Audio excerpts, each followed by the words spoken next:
For those of you who don't know Millie, she was an executive for AT&T for, what, over 20 years? 25 years. She retired, went back to school, got her master's, and she's now teaching, correct? Pardon me? Teaching reading. Mm-hmm. Fabulous person.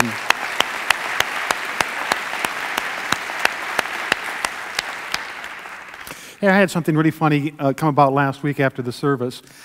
During the service, I revealed the fact that the Earth travels around the sun at 67,000 miles an hour. And I explained that when you come here, you're in one place, and when you leave an hour later, you're actually 67,000 miles away from where you were when you came in. Kind of a mind-boggling fact, but it's truth. So after the service, a woman comes up to me and she said, "Is that true what you said? That I am 67,000 miles away from where I was when I came in?" I said, "Yes, it's scientifically proven." She said, "Well, how on earth am I ever going to find where I parked my car?" I don't know if she was putting me on or she just had one of those crazy sense of humor. Anyway, this is the second part of a 6-week series called Insights, and it's fabulous because it weaves together ancient wisdom with the latest scientific discoveries, and we find out that they're quite compatible, that the wisdom hasn't changed throughout the years, but scientific discovery has allowed us to deeper understand them and discover why we are the way we are, why life is the way it is, and what we can do to live a more rewarding and fulfilling life. There's an ancient Chinese philosophy of life called the Tao. It's spelled T-A-O, but it's pronounced D-O-W, the Tao. And the Tao uses water as its metaphor. Tao is also called the way, the way of life, how life is, the way to live a life with the utmost sense of well-being.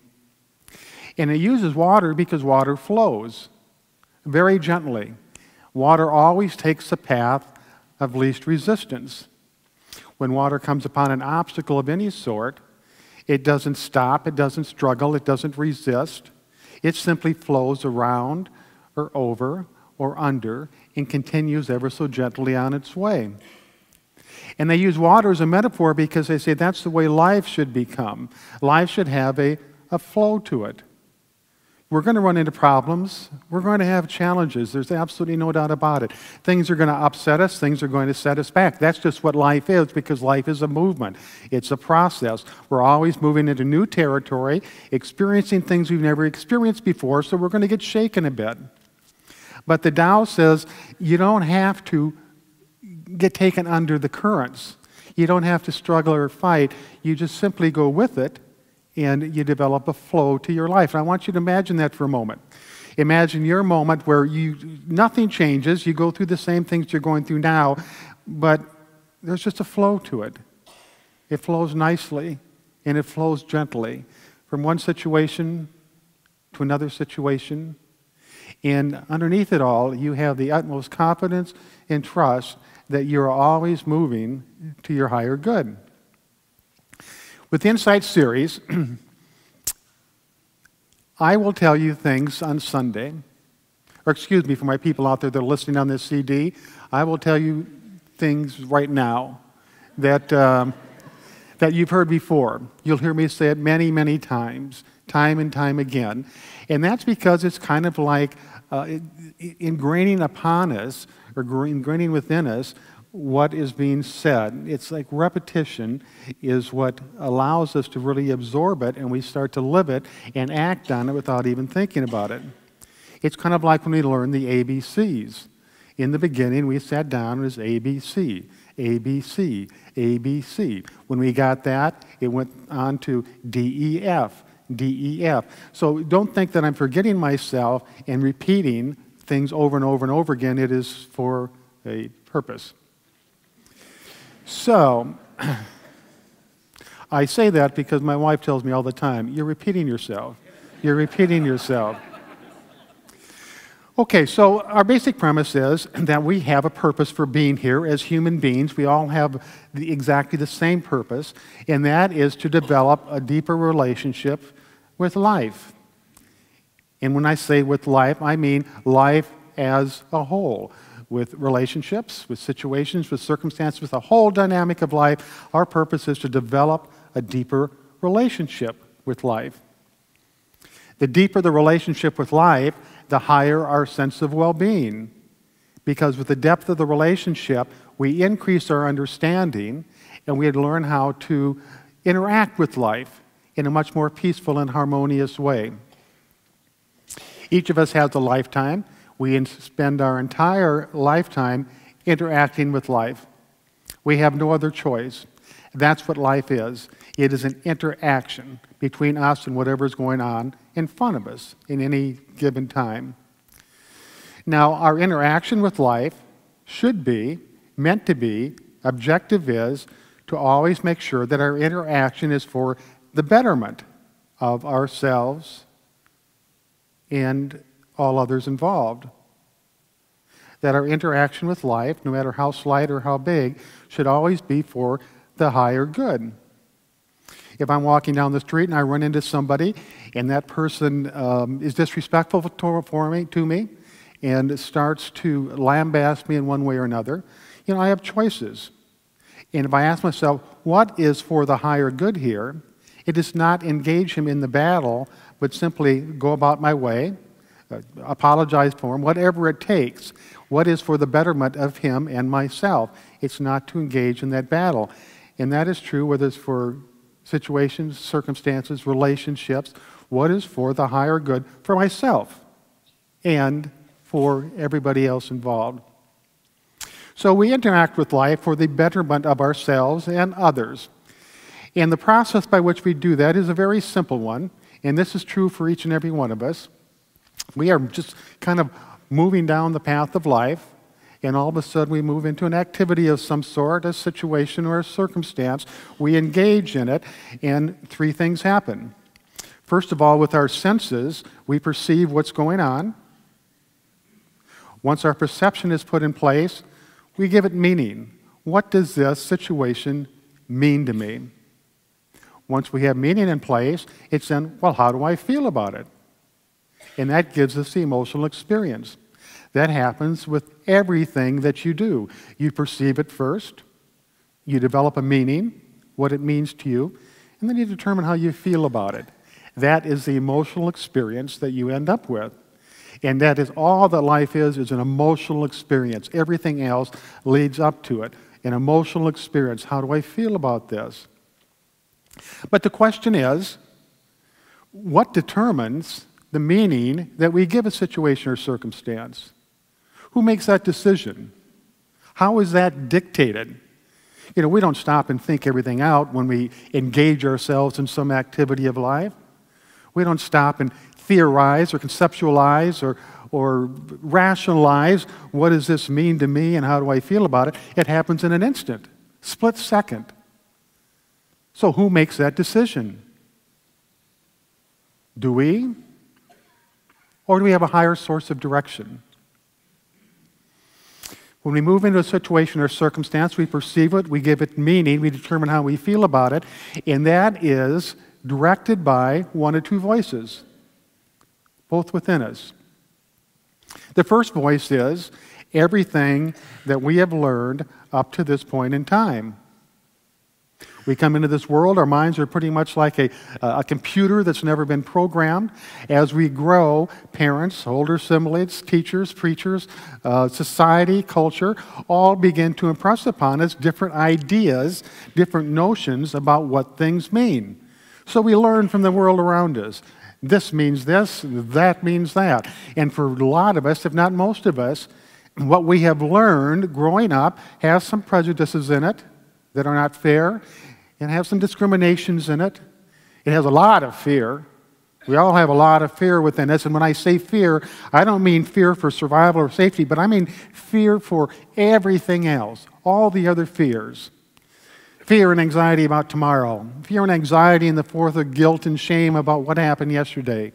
fear about my worthiness, my goodness, fear of God. All these fears are contained within us, and we've learned those. We didn't come into the world with those fears. We learned them.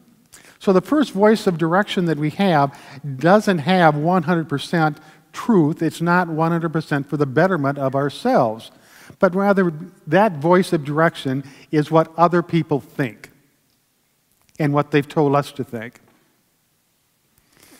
Now, the second voice is one that we were born with, and that is what we know. There's the voice of direction for what we've learned and the voice of direction for what we know. Once again, we come into this world. Our mind is very much like a blank computer. And for the first 3 to 4 years, we basically follow that inner voice of direction. It's before we're able to learn the conceptions of the world around us. But something directs us, something guides us. It's that inner source of wisdom. And that inner source of wisdom, that voice of wisdom, is still within you right here, right now. It's just that most of us have turned to what we have learned and left behind what we know deep down in our heart. Harvard research did a study, and they came to the determination that almost all babies up to the age of 3 or 4 are at a genius level when it comes to intelligence. Almost all babies.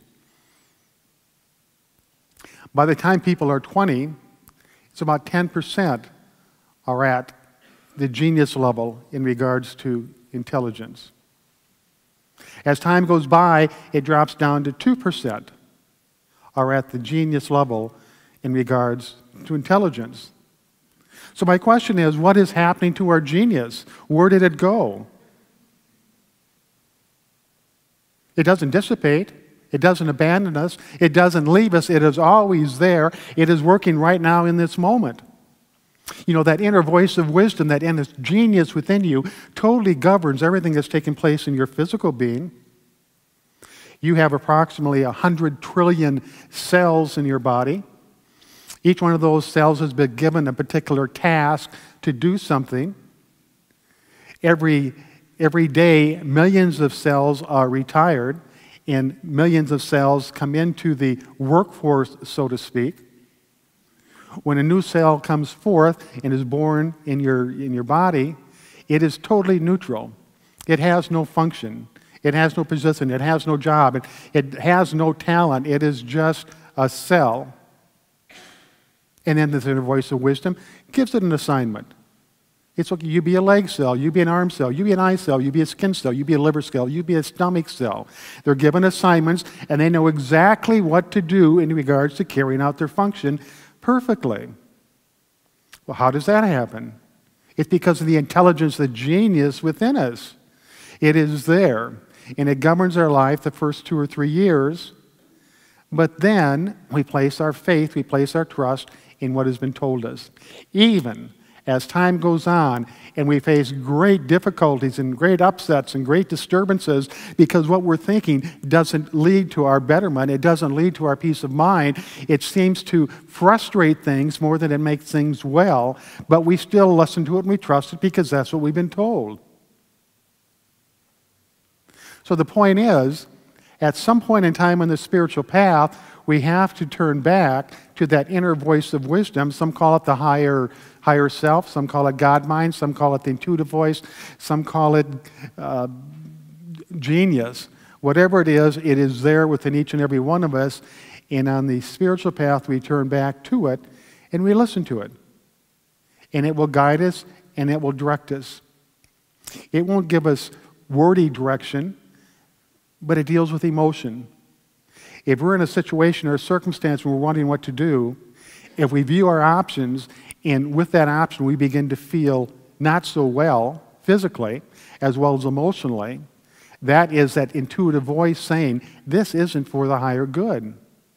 You probably don't want to do this. You probably don't want to engage in an argument at this point in time if you view the option of just being at peace and letting it go, and that feels good. That is that inner voice telling you, this is the way to go. It will always guide you to your higher good. And it's very subtle. You know, this inner wisdom has been millions of years in the making. It's in our very DNA. It knows what is best for us. It knows how to create the flow. It knows where to direct us if we only listen to it. Now, every single spiritual movement in the course of history has been based on this very premise. Whether it's Jesus, Buddha, Gandhi, Taoism, or whatever, it's all about turning back to that inner voice of wisdom and using that to guide you through life. Because with that source of direction, you're going to experience a life that is the ultimate amount of fulfillment and enrichment. Jesus came on the scene, and he totally came from this inner voice of wisdom. He was contradictory to the public way of thinking, and he said things that didn't make a lot of sense to people. Some people deemed him absolutely mad because of the concepts that he had. Like he said, love your enemy. Now that was in complete contrast to the Old Testament.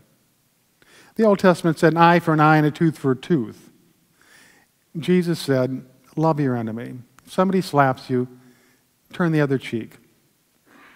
Now this doesn't mean we go out and be glutton for punishment and let people push us around. What it means is if somebody offends you, we don't need to offend back, because that is what's for our higher good. When the Roman soldiers came to the villages where Jesus' ministry took place, each day they had to go to their outposts. And it was a long trek and a laborious trek because they had a lot of equipment to carry, so they forced the townspeople to carry their armor to the outpost. The townspeople didn't like this. It was hard work. They didn't think they should have to do it. They were grumbling. They were struggling with the soldiers. The soldiers reacted back with physical abuse, because the soldiers made him walk a mile carrying this heavy armor. Jesus said something that was totally unusual. He said, if they force you to walk a mile, walk 2 miles. And the people said, what are you talking about? Walk 2 miles? We only have to walk 1. We don't want to do that. Why would we walk 2 miles? And basically, Jesus said, just trust me on this. It's for your higher good. So the townspeople began to quit complaining. They began to carry the armor, and they carried it further than they were expected to carry it. The Roman soldiers saw this, and they reacted with kindness and appreciation. They began to treat the people well. They began to get along together and realize this is just the way it is, and we need to work together, and it'll become much, much better for both of us. He told the story about the prodigal son. A young man was growing up. He decided he didn't want anything to do with his family and their fortunes. Just took his inheritance, and he left. Well, he spent it all. He became a drunkard. He ended up living in a pigsty. And when this was a great, shameful insult to not only the father, but to the family as well. When the father heard about this, he sent somebody out to get him. He brought him home, cleaned him up, gave him new clothes, threw a grand celebration for him, and put him in the seat of honor. Now, this was totally uncalled for back in those times. Jesus was rejected and looked on as an outcast because he left his father's apprenticeship and went on his way to begin his ministry. So he kind of knew what was going on here. But he taught this lesson because by bringing the son home, putting him back in place, it was for the higher good of everybody. Forgiveness always leads to a higher good. When it came to the golden rule in the Old Testament, it was treat other people the way they treat you. Somebody slaps you, you slap them back. Somebody steals from you, you steal from them. Somebody is disrespectful, you disrespect them. But Jesus said, let's turn this around just a little bit. What would happen if you treated people the way you want to be treated? You want to be treated with kindness? You want to be treated with love? You want to be forgiven. You want to be understood. Treat people that way and see what happens. And as they started to do that, they realized it was for the betterment of all, and they raised up to a higher good. See, it all moves down to listening to that inner voice. That inner voice comes through with emotional direction, like what is for my good, what is for the good of it all. The easiest way to tap into this inner voice is to slow down now and then. Take a deep breath when you're feeling upset or disturbed. Let the feelings calm down, and the answer will come to you. It might not be what you want to hear. Forgive. Forgive. After what he did, forgive. Let it go. Move on. So for this week, I want you to just start to think about what is for the higher good for yourself. And that's not being selfish. What is for your higher good and for the higher good of all involved? There's always something. And allow that to be your source of direction. Next week, we're going to talk about mindfulness. And mindfulness is a way of really tapping into this inner voice of wisdom in a much greater way and having it be our primary source of direction rather than splitting it between what we have learned that oftentimes moves us into situations and circumstances that aren't so pleasant. So as we move into meditation, just think about yourself and your life. If you're struggling with a problem right now or some sort of a challenge, you just ask yourself, what is for the higher good of myself and all people involved? What is for my higher good and for all people involved? And that still small voice within you will direct you. Guaranteed. So we'll now move into meditation. I invite you to make yourself comfortable. Take a deep breath.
As we move into meditation, I invite you to take another deep breath and slowly exhale. And as you do, just feel every part of your body becoming relaxed. Allow your mind to slow down. Allow your breathing to slow down. And just take a moment to reflect on your life and the beauty of it all. Even at times when it doesn't seem like it, beauty abounds. You are unique. You're an individual. Never in the history of the time has there ever been anybody like you, and never in the future will there be somebody like you again. This is a unique opportunity for you to be who you are. Nobody can tell you how to live your life. Nobody can teach you what to do in certain circumstances. But the inner voice can direct you.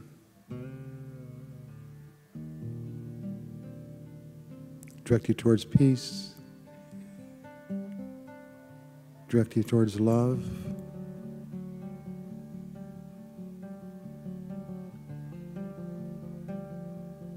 Jesus said, ask and you will receive. Ask for the answer. What am I to do in this moment? Ask for direction, ask for guidance, and it will be given to you.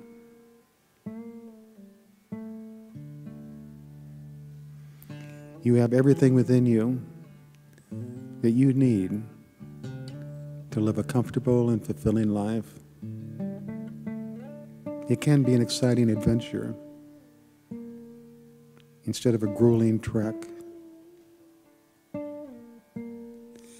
Jesus said, take the narrow road, for the wide road is traveled by many, and it leads nowhere. The narrow road being that inner voice within you, your special source of wisdom exclusively for you. That is your path.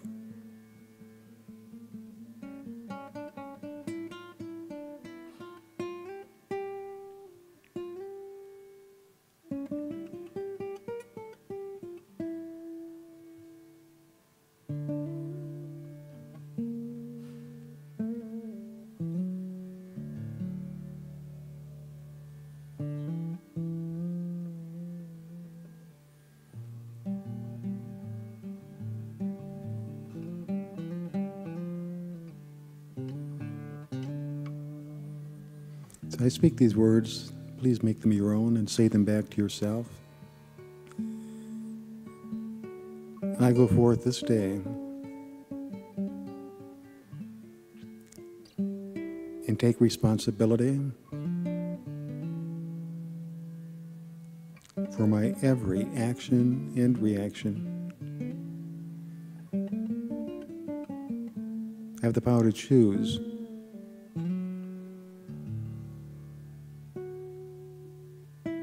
And I choose the path of peace.